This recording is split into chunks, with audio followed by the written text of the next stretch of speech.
What's up, guys? Welcome to another episode of Planetary Reviews, and I'm here to finally talk about Assassin's Creed Origins. Sorry it took me so long. There was a lot of school, there was a lot of work and stuff like that. It was tough to get this review out and make sure it came out on time, but I'm sorry I'm late. But you know what? I finally got to it. I finally finished it. I put 45 hours into this game, so let's talk about it. The story to this game is that you play as Bayek of Siwa. You are a Magi who lost his son and wants revenge on the organization that took him down. And along the way, you meet Cleopatra, you meet a bunch of other people that have the same mission as you of killing this order, and in the midst of it, you end up somehow creating the Assassin's Creed. Now, I don't want to go into too much spoilers, so that's pretty much the gist of the story. As you go through the story, I pretty much thought the main quest was pretty interesting. I thought it went to a lot of cool places. They definitely changed up the whole way they normally do the campaign a little bit by adding in some little surprises here and there. So I thought the story was pretty good. It was very well voice acted. Every single performance was really well done. And the story really kept you interested, in my opinion, because of the whole revenge aspect. After seeing what happened to his son, you relate to the guy. You want to be able to sit there and be like, no, we're going to get these guys for killing your son and we want revenge too. And that was really good. And seeing all these new characters during the story was really cool. It was awesome seeing Cleopatra and seeing what exactly was going down in this like fantasy / historical type of game. And meeting that character and other characters, other historical people, it was really cool. I really liked the main quest. I enjoyed that a whole lot. And some of the twists and turns where you got to go to certain cool places were really awesome and a well-needed change for the campaign of an Assassin's Creed game. As for the modern day stuff, I didn't care. I didn't care about any of the modern day stuff. You learn a little bit about what you're doing over there, and it just fell flat. I didn't care about that aspect. The part where this game shines is the story of the main quest, where you're Bayek, you're doing cool stuff. That is what matters. But not everything is done perfectly. Just as much as they went a step forward with the series, there are some moments that bring it back. So let's talk about those things. One thing this game introduced was side quests. It's more of an RPG now. No longer do we have the mini-map on the top left or right hand side of the screen where you just grab collectibles and that's it. No, they took that away, and it's more like Skyrim's type map where you have like a compass right above you and you have question marks and everything and you find them. And that makes it so that you will find different side quests and you have more of your eye towards the world instead of just a mini-map with stuff on it. Throughout the entire campaign, I was having a blast exploring Egypt. The world they created looks beautiful, and it is huge, guys. The map in this game is gigantic. You're going to be busy for a while. If you're a big Assassin's Creed fan, this map is going to make you happy. There's tons of stuff to do, and you're going to have a lot of fun.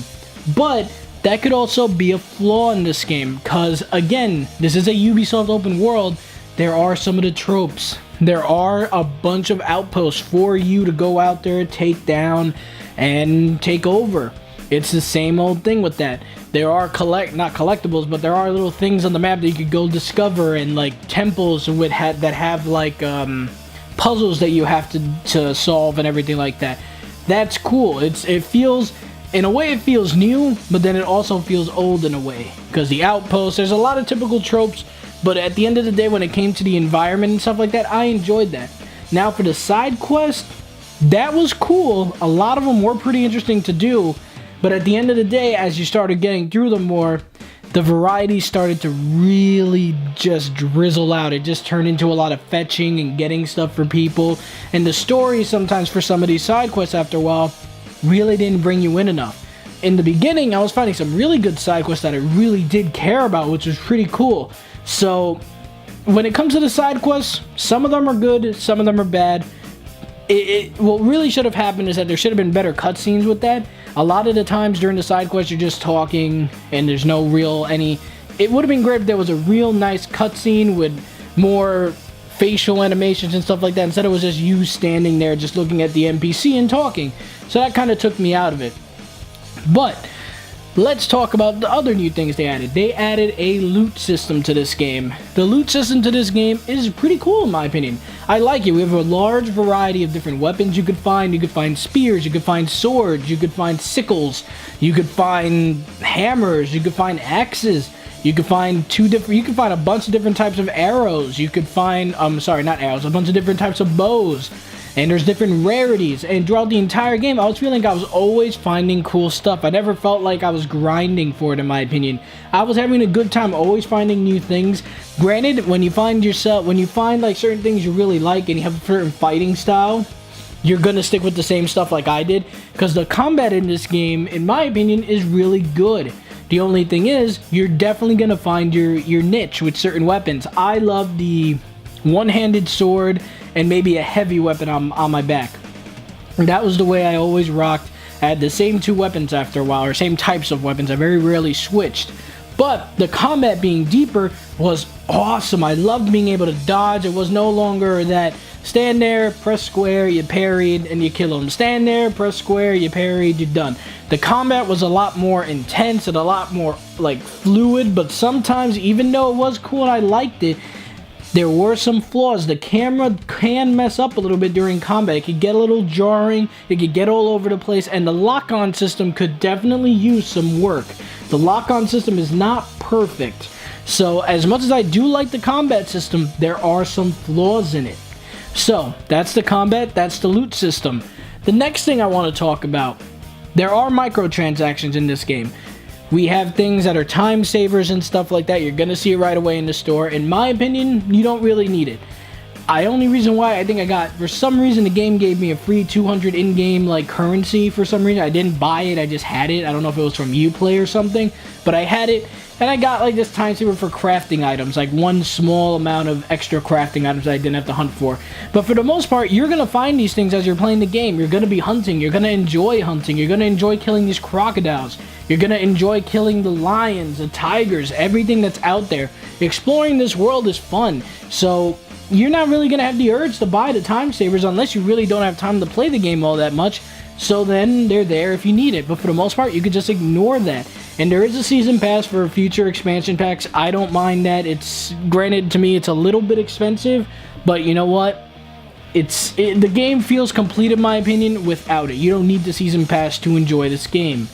At the end of the day, Assassin's Creed Origins has a really good story, a deeper combat system, a really cool loot system, a great environment that is super fun to explore, seeing all the different types of temples you could find, all the different types of cities you're gonna find. It's huge, and I like that, but there are some downsides. It's a lot of the same tropes from other Ubisoft titles, going out there, finding outposts, doing this. The side quests just kind of devolve into just fetch quests, go here, kill that. And like I said, the graphics look great. This game was fun. It just wasn't perfect. It was a step forward in some things, but a step back in a couple other things.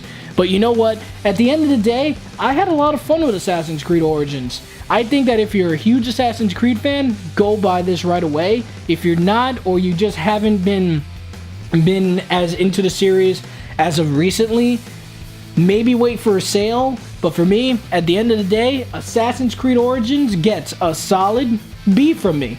Guys, those are my thoughts on Assassin's Creed Origins. I thought the game was really fun. It had some flaws. It wasn't perfect, but you know what? I had a lot of fun as a huge Assassin's Creed fan. I put 45 hours into that game. It was fun. But I could understand new people looking at it going, I'm not sure lately, you know, Assassin's Creed hasn't been too great. So I understand the hesitation, which is why I said maybe wait for a sale. But guys, those are my thoughts on Assassin's Creed Origins. Let me know what you guys thought in the comment section below. I'm curious if new fans love this game. Did new fans hate this game? What are your thoughts? I'm always curious about what you guys think about games and movies. So guys, my next game review, I'm trying to see if I could do Call of Duty World War II. I do have it, obviously. I'm playing it. I'm enjoying it. I'm going to see if I can fit that in. And definitely my next review after that, if I'm able to fit in Call of Duty, is going to be Justice League and Battlefront 2. I am very excited to play that game. Obviously, the loot boxes were a little meh, so we'll see how they fix that. But other than that, I am so excited to play it. But guys, thank you so much for watching, and have a great day.